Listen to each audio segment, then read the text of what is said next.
Hello and welcome to the first episode of the Ponsonby and Massey podcast in 2025. I'd like to wish all our listeners a happy new year and congratulations for making it this far. We have all been spared, as my late mother used to say at this time of year. The question of what sort of 2025 we're going to have will be one of the things that we'll be talking about today.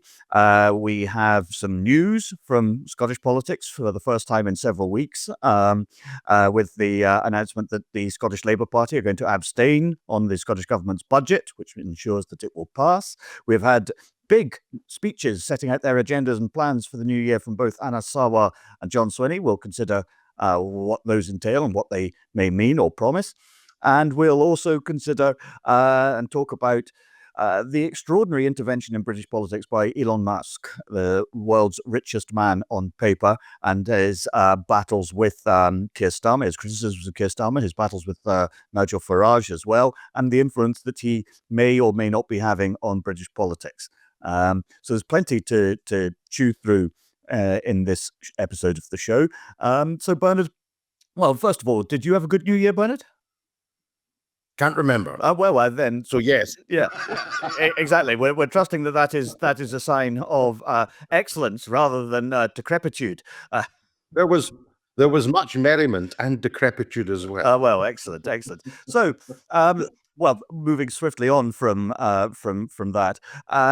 From drunkenness, yes. The news coming out in the early part of this week that Scottish Labour will abstain on the government's budget. I don't think myself that it is a surprise that the budget will pass. I think it was always going to, because this has become a sort of annual rigmarole, a sort of New Year pantomime, hasn't it?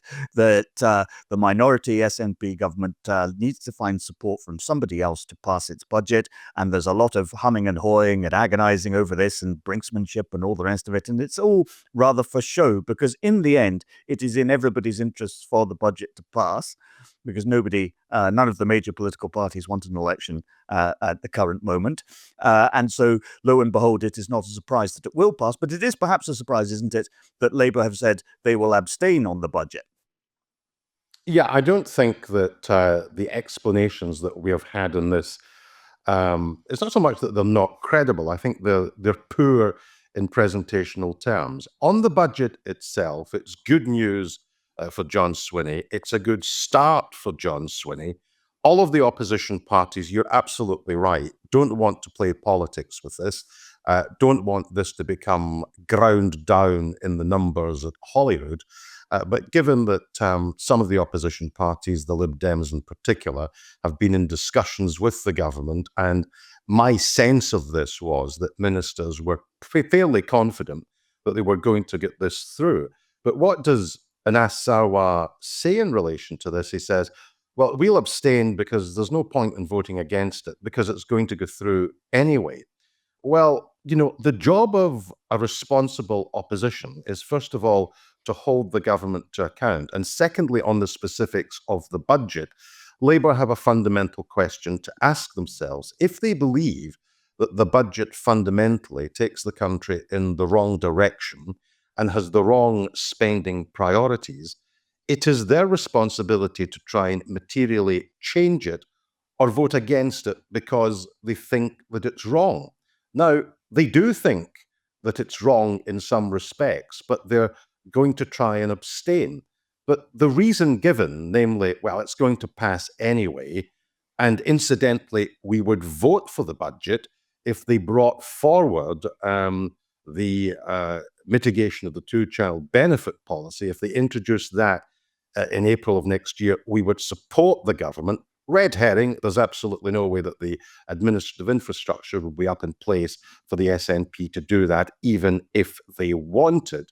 The only circumstances in which I think it is a little bit honourable to offer an abstention as a course of action is to say, look, we do not agree with the priorities of the budget, but if it looks as if this is going to lead to a stalemate, if it means that there is a carry-through budget from last year and the government can't make spending priorities in areas that we would actually agree with, then we do not wish to be a roadblock to the budget passing. So I think the framing of the arguments on this is actually quite important in terms of your explanation to the voting public. And I think that the explanations that Anas Sarwar has offered are quite frankly weak. And I don't think in a major thing like the budget, he's got off 2025 at a particularly good start. Yeah, I mean, I think abstaining on the budget is a bit like making a virtue of being half pregnant. And, that is quite tricky. But I understand the reasons for it too. The budget was quite cunning from an SNP point of view, particularly the commitment to look at exploring ways of introducing a new benefit in Scotland that would mitigate the impact of the two-child benefit cap. Now, that put Labour into an extremely difficult position because the Scottish Labour Party has made an awful lot of noise in recent years about wanting to do precisely that. And so if Labour were to vote against the budget, then for the next 18 months, you would hear from every time John Swinney got up to speak, every time Kate Forbes got up to speak, every time every SNP minister who was interviewed on television and all the rest of it, they would be reminding voters that the Labour Party voted in favour of maintaining the two-child cap in Scotland by opposing the budget measures or the budget promise to do something about it. Now, you and I are both sceptical that the Scottish government will ever actually have to do this for different reasons. I think you believe that the UK government may ameliorate or scrap the benefits cap. I think that there isn't a chance that Social Security Scotland will have the mechanisms up and running in time to introduce it in 2026. So there's the political aspect of this. I quite see. It seems to me like the Labour Party's decision to abstain is an acceptance, an admission. It sending a message to John Swinney. Okay, fair play, First Minister. You got us politically there. You laid a bear trap for us, and we are not going to fall into it. But by not falling into it, we also deliver you something that you want, which is the budget passing very easily. Even though obviously Anas Sarwar also says, well, there's no point us voting against it because another party, probably the Lib Debs, is going to vote for it anyway, so it was going to pass anyway. So why make a big fuss about voting against it? But it's to avoid that political difficulty. And again, that's the framing of it that you're talking about. And there, it seems to me that from a viewed purely as a matter of political framing, the SNP have got one over the Labour Party in this instance. I absolutely agree with that. I think that's perfectly clear. And, it won't go unnoticed that what was Anas Sarwar saying that would allow Labour to vote for the budget, he was effectively saying to the First Minister, this policy is deplorable. This policy that my party are not committed to abolishing, not committed formally to abolishing, they might get round to abolishing it. Please, will you mitigate this bad policy that UK Labour are committed to? I mean, in presentation, this theme of, and we can already see the SNP strategy in the budget last December. It's about taking decisions. Okay, yes, some of them are spending decisions because they genuinely believe that these mitigations are correct. But I suspect a lot of the decision making is a spending decision which is designed to lay traps for Anas Sarwar in the run-up to the next Holyrood election. And therefore, he's going to be left in the circumstances where he's saying, I'm the leader of Scottish Labour. Scottish Labour has its own policies on these issues. We do not agree with UK Labour on a whole series of issues. And it will leave the First Minister being able to say, yeah, but I've mitigated them. The kind of stuff that Scottish Labour believes in, I have implemented in government. So why should anybody vote for you in 2026? You're right that the framing of arguments in politics is important. And I only read reports of the Good Morning Scotland interview that Anas Sarwar did because I'm currently abroad. But it does strike me that the framing of those arguments was pretty poor. But that's a problem which I think is going to continue to haunt Mr. Sarwar. I suppose what we should also talk about is Mr. Swinney's speech early in the new year about government priorities in the year ahead? Does it tell us anything new? Are there any new priorities in there? It struck me a speech high on the vision thing and rather low in concrete detail. Well, indeed. There were aspects of it. I thought, he said longer, brighter days may still be a distance away. He was talking about how hard things have been, that it was very important not to sugarcoat our reality. It all sort of brought to mind, to me anyway, perhaps not to other people, but certainly to me, the New Year's message delivered in 1967 by the Albanian communist dictator Enver Hoxha. I think that's how it's pronounced, in which he assured the good people of Albania that this year will be harder than last year. On the other hand, it will be easier than next year. And there was an element of that, I thought, in the First Minister's speech.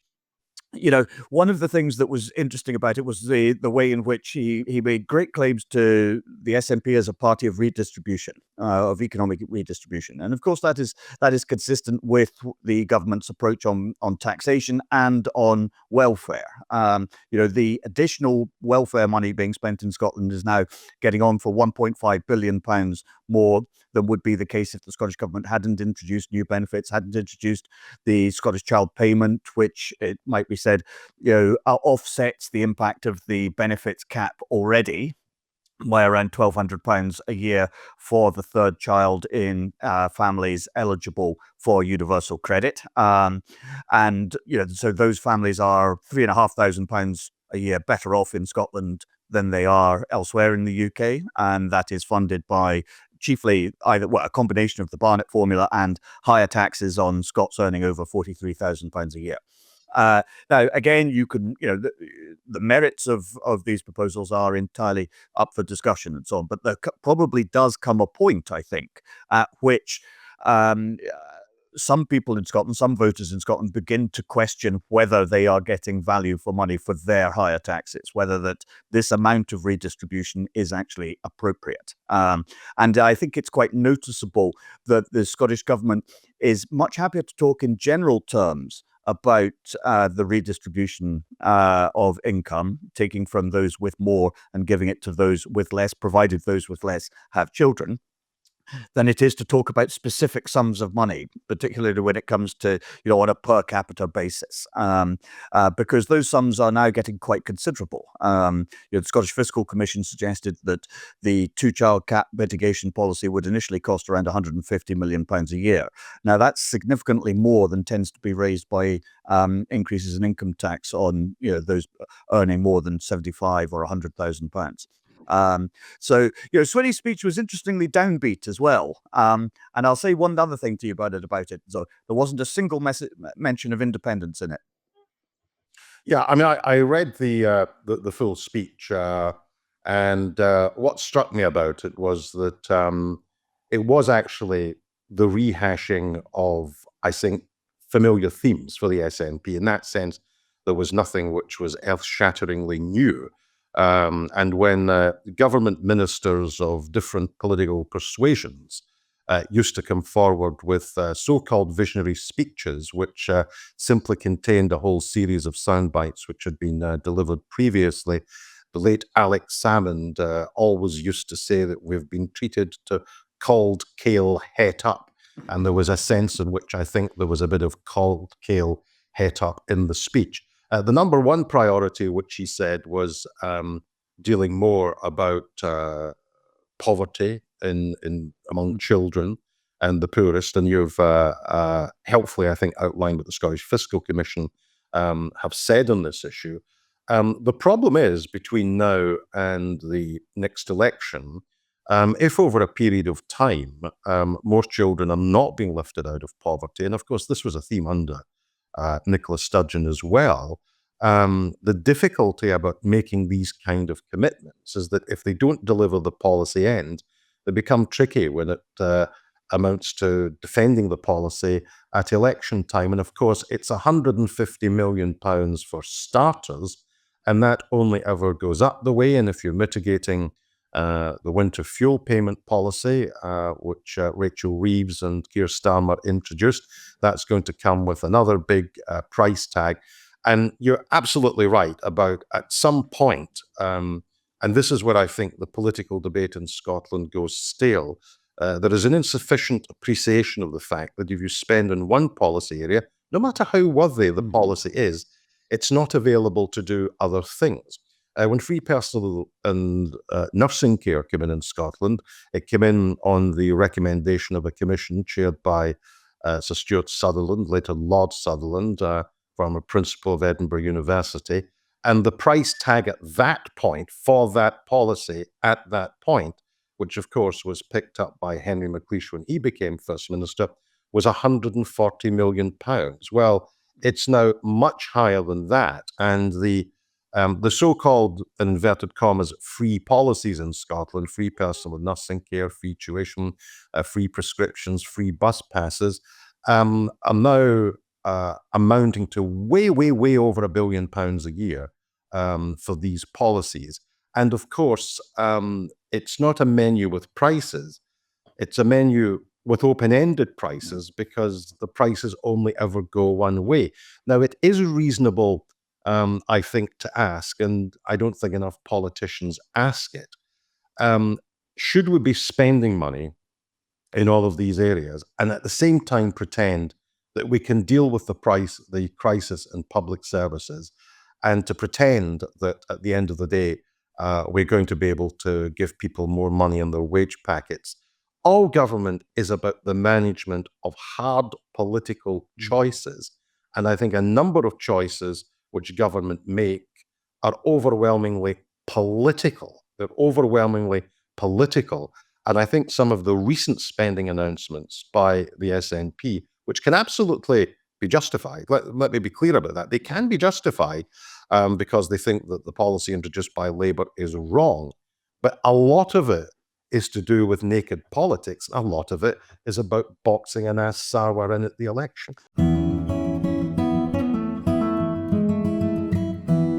Now, as you know, podcasts rely on the support of listeners and sponsors. And I'm delighted to say that we are teaming up with the Inveraray Inn, a venerable institution in Scottish hospitality, and somewhere I'm pleased to say both Alex and I frequent when we visit. Yes, and if you're not familiar with Inveraray, it's one of the most picturesque coastal towns in Scotland, with its historic streets and castle, which have featured in many Hollywood films. It's only an hour's drive or so from Glasgow and a couple of hours across country from Edinburgh through some of the most picturesque scenery in the country. And if you go there, you really can't miss the Inveraray Inn. It's very conveniently located, and of course, with those absolutely stunning views of Loch Fyne. And we are also delighted that the good people at the Inveraray Inn are teaming up with us with this special offer for all of the listeners and viewers to the Ponsonby and Massey podcast. If you book a stay between now and March 2025, they will include a £25 dining credit to enjoy some of the hotel's wonderful Highland fare. Just quote the code podcast2024. That's podcast 2024. Yep, that's a generous offer, and it's one which I am going to take them up on. To find out more, just visit www.inverary-inn.co.uk or give them a call. As ever, terms and conditions apply. I know. I mean, I'm always shocked to discover politics taking place in the Parliament. But you're absolutely right, Bernard, there. And so, I mean, there are other sort of contradictions, though, within the budget. And again, you're right, obviously, to remind everybody, including those politicians who are such keen fans of the podcast, and we welcome their attention and their loyalty, of course, but that you cannot spend the same pound twice. So, for instance, in the budget, John Swinney also, when he talks about we need to, eliminate child poverty, I presume he means in an absolute sense, because relative child poverty, by definition, can never be eliminated. But that is one priority, and a strong, vigorous Scottish economy is another priority. So if we look at the budget, we see that Scottish Enterprise, for instance, the chief economic agency of the Scottish Government, has had a £100 million cut to its budget.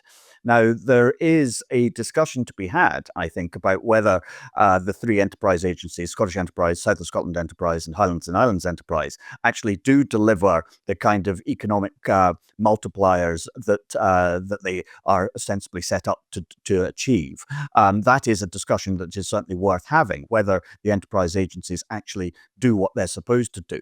But it has been an article of faith hitherto that they do deliver significant economic growth, that they are an essential driver of it.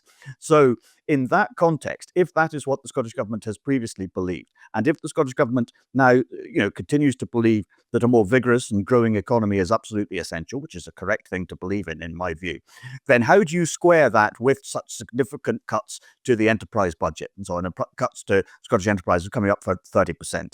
So there is a tension there between what the government ostensibly says it's wanting to be achieved and the means by which it might actually achieve those goals. Yeah, and the 100 million cut will probably be the figure that it will cost to mitigate the decision on winter fuel payments. Again, it comes back to this point. There is an opportunity cost associated with everything. I think in terms of the budget in the year ahead, the biggest challenge which I think ministers are going to face as the year goes on is in relation, and I think this is also true incidentally of the UK Labour government, is in relation to public sector pay awards. I think that the overall economic outlook in 2025 is not great. Although inflation appears to be under control, it went up a little in the last month, and that's probably going to put the brake on when the Monetary Policy Committee of the Bank of England will move on interest rate cuts. The cuts will come, but the trajectory will be slightly different. And the problem for that is that although these interest rate levels are actually historically not high at all, they feel very high for people with mortgages. So the issue of high mortgage repayments is still going to be with us. It suddenly feels as if the energy price cap is going to move another couple of times, which is going to be an issue. And I think both north and south of the border council tax levels over the next couple of years are going to let rip in a really, really big way. And if you take in your mortgage repayments, your council tax payments to your local authority, and your energy bills continuing to go up, what it means is that you're not out of the woods in terms of the cost of living crisis. And because last year pay awards, both in the public and the private sector, although they weren't running anywhere near inflation at its peak of 11.6%, they nevertheless were running way ahead of where inflation is now. And I can see trade unions making the argument and workers making the argument mortgage costs are not coming down. Council tax is literally going through the roof, and our energy bills are going up again. We need another significant pay increase this year, and I'm afraid that neither Starmer nor Swinney will accede to pay demands, which are probably more than about 2.5%, 3% maximum. Yeah, and it's not just mortgage rates and interest rates that are the issue. The UK government sold 30-year gilts, the most recent auction, at a price of 5.2%. That's the highest rate in, I think it's 27 years, which demonstrates there is lingering concern, shall we say, amongst the people who lend the government money about the medium and long-term sustainability of the public finances. And of course, the higher gilt prices are, or gilt yields are, so that constrains the Treasury's fiscal headroom, because it increases the cost of debt servicing, and that has a massive, small changes in that have a very significant impact on the state of the public finances overall. Within the Scottish context, though, I think if all of the things that you talk about there come to pass and so on, then voters will generally apportion responsibility to the UK government more than they do to the Scottish government.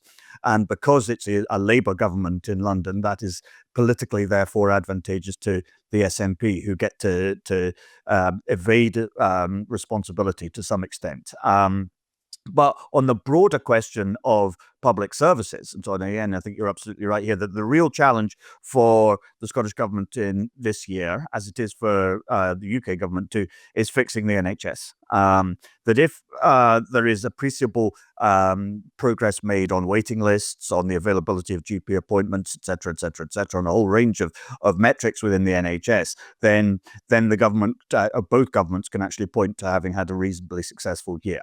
But I'm also struck, like to hear your thoughts on this one, but I'm often reminded of the fact that in May 2022, Kate Forbes, who was then the finance secretary, and she's now deputy first minister, of course, she gave a speech in which she noted that Scotland, as she put it, must rethink how it delivers its public services. Now, that is 2.5, nearly 3 years ago. And I, for one, am not sure I have seen much evidence of that rethinking taking place, but I may have missed it. Have you seen any of it? No, and I think the interesting thing is that she was absolutely right to pose these questions. In fact, every politician should be posing these questions about how the government gets a bang for its public expenditure buck. At the end of the day, of course, this isn't the government's money, it's taxpayers' money. And taxpayers have a vested interest in making sure that it isn't being squandered. We've had discussions on this theme many times in the past about whether or not the current apparatus of the Scottish state is efficient about delivering policy ends. And there's always a tendency for politicians, particularly of the centre left, to get squeamish about ripping up structures and starting again, because when you rip up structures, you challenge vested interests, and very often those vested interests are the vested interests that support your political party. But the interesting thing is that in the podcasts that we did, both with Anas Sarwar and Jackie Bailey, we tried to tease out these themes because the Labour mantra is invest and reform. Now, the invest bit is the easy bit because that's just a check which the government will write to the health service or any other public service. The difficult bit is the reform bit. And I know that Jackie talked about territorial health boards and streamlining and all the rest of it. But the Quango state still is very much in evidence in Scotland. And, I remember many, many, many years ago when George Robertson was Shadow Secretary of State for Scotland. So we're going back to about sort of 1995, 1996, at the very time, indeed, when the 32 all-purpose authorities came into force in Scotland, promising a bonfire of the Quangos. Politicians historically all the time talk about reform and streamlining and efficiency. When it comes to it, we don't do anything. No, I mean, again, on the NHS questions on, the merging of health and social care was supposed to be a great and transformational step forward for the provision of both aspects of care there.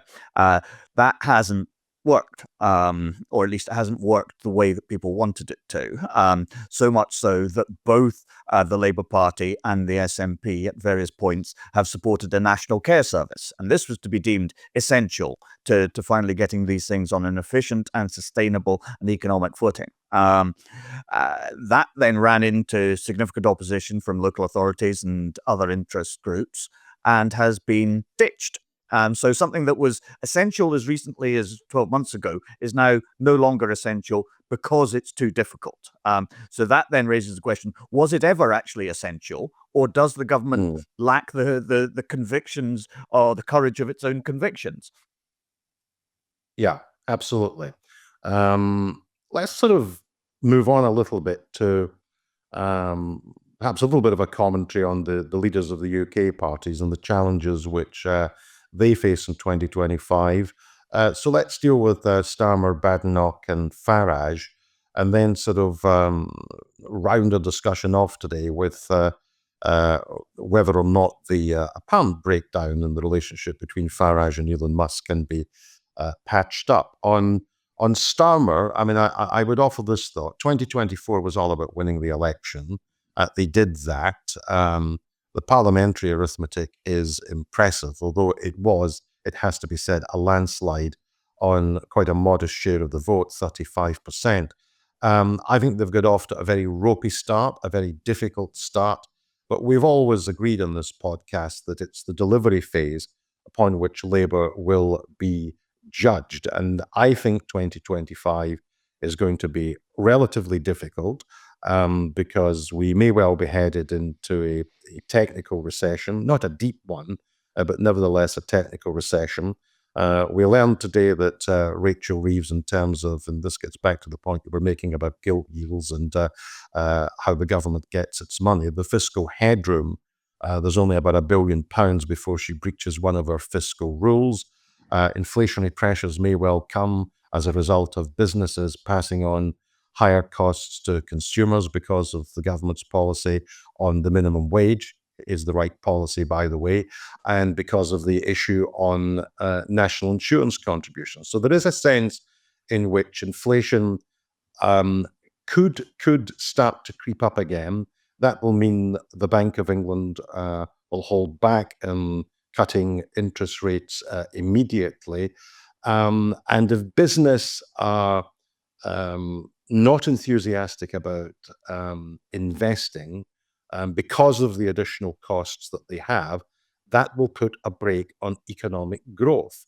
And low economic growth, frankly, spells the death of this government. On very quickly on Badenoch and Farage, I mean, I think it's perfectly clear that the Tories still don't know how to deal with Reform UK. I think that the parties of the centre left, the SNP and Labour, and Reform UK could make a showing in 2026. There's a sense in which they simply ignore them and hope that they go away. The Tory issue is a different issue. They simply don't know how to play them. Do they go on to the Reform UK agenda, or do they take them head on? I'm not sure that Badenoch has, in her own mind, come to a definitive strategy on how to deal with Farage, but they will all need a definitive strategy. And 2025 may well be the year in local government by-elections and any parliamentary by-elections that we have, which will absolutely demonstrate that Reform UK are not going away and that there is a sort of form of populist revolt in the country, which in part is about not having much faith in established political parties, and there could be a crisis in the authority that all of the established parties will have. That could be the big talking point in politics in 2025, whether or not this populism, driven by a middle class whose standards of life have been squeezed, and a working class who feel marginalized, who are looking around for new arguments, and the arguments which they get from Farage are certainly populist, and I don't think will deal with some of the underlying issues that we face. But he may well be the most significant figure of 2025. Yes, absolutely. Again, it all comes back to the economy. As Bill Clinton said, or James Carville, Bill Clinton's advisor, said, it's the economy, stupid, because he did that in a splendid Cajun Louisiana accent, which I'm not going to try and replicate. But, if you look at G7 countries over the last, 5 or 6 years, in terms of those, the UK had the biggest hit to GDP per capita in 2020 as a result of COVID, exacerbated by Brexit and other matters, and has since sort of crawled its way back up to be merely one of the worst performing members of the G7, along with Germany and Canada. On which note, it is interesting to see that in Canada, the Liberal Party has defenestrated Justin Trudeau. And in Germany, of course, Angela Merkel is gone, but Olaf Scholz, nobody expects the German government to have a happy experience at the forthcoming German election, in the same way as obviously the Conservatives had a shattering defeat in the UK in 2025. And these things are all, it's not a coincidence, I think, that these have been the three worst performing countries in the G7. And the United States has roared ahead, and Italy actually has been the second best performing one, which may come as a surprise to some people, but there we have it. I think you're right, though, that economic economic growth is the essential thing for the Labour Party at a UK level. But it, of course, is operating on a different timetable to Scottish Labour. If things are picking up in 2027, 2028, that is fine for Keir Starmer and Rachel Reeves. It is rather too late for Anna Sarwar. As far as the Conservatives are concerned, I think Kemi Badenoch is off to a poor start, but that is partly because in the aftermath of a shattering electoral defeat like that, when one party has been in power for 14 years and is then turfed brutally into opposition, so it doesn't really matter who leads the opposition party in those circumstances. People are not particularly interested in anything that you have to say.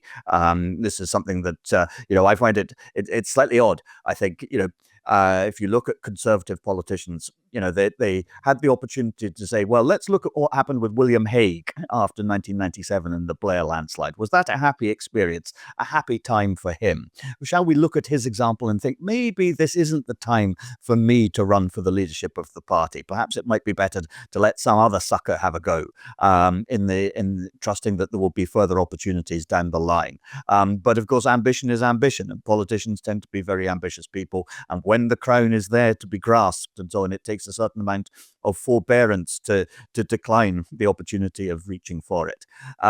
So Badenoch, I think, is all over the place. And we see that actually in the Conservative Party's posturing. I think it's somewhat deplorable, actually, and unpleasant and disgraceful even, posturing over the question of an inquiry into so-called grooming gangs in places like Rotherham, Telford, Rochdale, and other places, which has all been sort of brought into the political sphere by Elon Musk's declaration of war on the UK government and so on. His going after Starmer, after Jess Phillips and various other Labour politicians and so on, who are resisting a further inquiry on the grounds that, which I think are quite reasonable grounds, that Professor Alexis Jay led a 5 or 6 year inquiry into these issues, and there's been a number of reports and a huge number of investigations of prosecutions over the years, and so there is an issue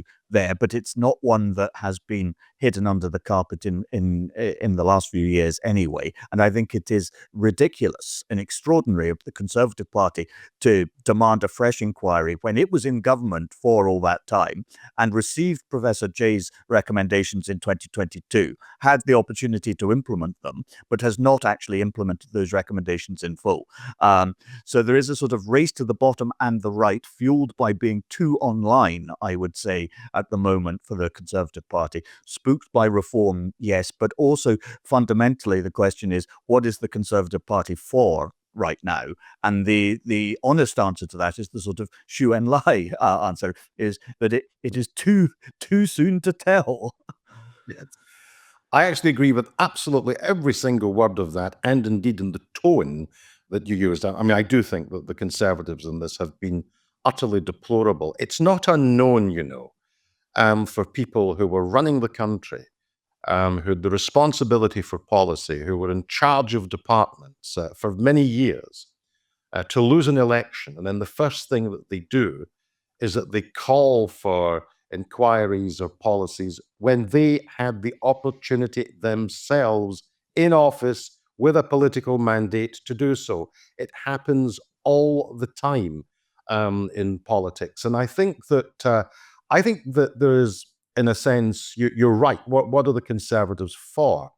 There is a crisis in British conservatism. In fact, if you sort of follow the in-house journal, the Daily Telegraph, various shades of right-wing opinion were arguing among themselves for the last 4 or 5 years about just how deplorably bad were the Conservatives in office. And much of the railing against actually Boris Johnson as well as Rishi Sunak was that they were not properly conservatives, that help out to eat out was state intervention and was deplorable. All of the stuff around lockdown and paying wages was the biggest act of socialism since the Attlee government.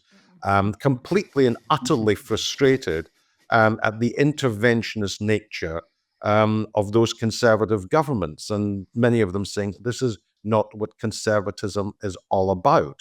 Now, Badenoch, in theory, is supposed to be sympathetic to the view that the state is too big and taxes are too high. But the problem with these kind of slogans is that realpolitik, when you're having to address issues like the subsidy of energy bills at that particular point, ideology tends to go out the window when politicians have to deal with a crisis. You can't fall back on the old certainties. But I think that not only is there a crisis in British conservatism, I think there is a crisis in British social democracy as well. And this is why I think Labour continually struggle. They still have a tendency to fall back on the old certainties that it has to be state intervention, it has to be tax and spend, it has to be public rather than private and not a partnership. In today's global world, in a sense, there is a crisis for all ideologies, and if these traditional ideologies are failing people, are marginalizing the working and the non-working classes, and squeezing the standards of living of the middle classes, you have a vacuum, and that is precisely why you have the crisis in the established order, the established political parties in France and Germany and Canada, sensible Canada, perhaps one of the most sensible nations on the earth, sensible Canada. Every Canadian you meet is a joy to meet, but even there, Trudeau's downfall, actually two issues which were leading to it. Immigration. Immigration is now an issue in Canada, and the lack of affordable housing. And we're seeing it all over the Western world. And that, of course, is the vacuum that the populists like Trump and Musk and Farage are trying to fill. Indeed. I mean, perhaps we should have a special show just purely based on Canada. We can bring in, assisted dying, or accelerated dying, as you could call it. The fact that Trudeau said that Canada has no core identity, which came as a surprise, I think, to quite a lot of Canadians. But no, I mean you're right. The question of populism, is a slippery one though, because what does populism mean? I mean, increasingly, I think it just means things of which I disapprove, or things said by people of whom I disapprove. In his New Year's speech, John Swinney, he sort of said, if we failed to pass the budget, be in no doubt, if we have a politics of posturing and an intransigence, then as he put it, we run a real risk of feeding the forces of anti-politics and of populism. Now, what does he actually mean by that? If we take, I think there's a counter argument there in the Scottish context, isn't there? That if populism is to be understood as glib and simplistic promises of the earth, reducing complex problems to a single solution, then you could make a plausible case. And I throw this out here to you, Bernard, as a final provocation as we come to the end of this episode of the show, that if populism is to be defined as a sort of sweeping, generalized, single solution to all problems and so on, then isn't Scottish independence the single greatest act of populism in recent Scottish political history? No, I'm not. You're not I'm going to not tell buying me, that. mate. Yeah, I'm not. I'm not rehashing one debate we had in 2024. I mean, there is a sense in which Conservative Labour and SNP politicians have to ask themselves to what extent are they responsible for this. And I think that the problem is that YouTube is a great resource. And I would encourage particularly younger listeners and viewers of the podcast, and I know that there are politics students who tune in, go onto YouTube and I go through the Thames television archive there and watch the politicians of the 1970s being interviewed. Look at the combative Jim Callaghan when he succeeded Wilson as Prime Minister in 76. Just look at the way in which politicians back then had a tendency to eyeball the country and to say, these are the problems that we confront, and the solutions are going to be painful. The problem now is that the overwhelming political culture is that the established parties believe that there is a pain-free way out of some of these problems, and there isn't. So for students of politics who only look at the current crop, delve back in to some of these interviews, listen to the direct way. I mean, I was will hardly come as a surprise to you. I was no fan of Margaret Thatcher at all, but she absolutely crystallized an issue, and she said, "This is what I believe. This medicine is going to be painful," and she went ahead with it. Now that kind of grown up discourse with the public is important. And one of the reasons, and you've defined populism brilliantly, incidentally. I'm going to watch the podcast again and take a note of that. Your analysis and definition is spot on.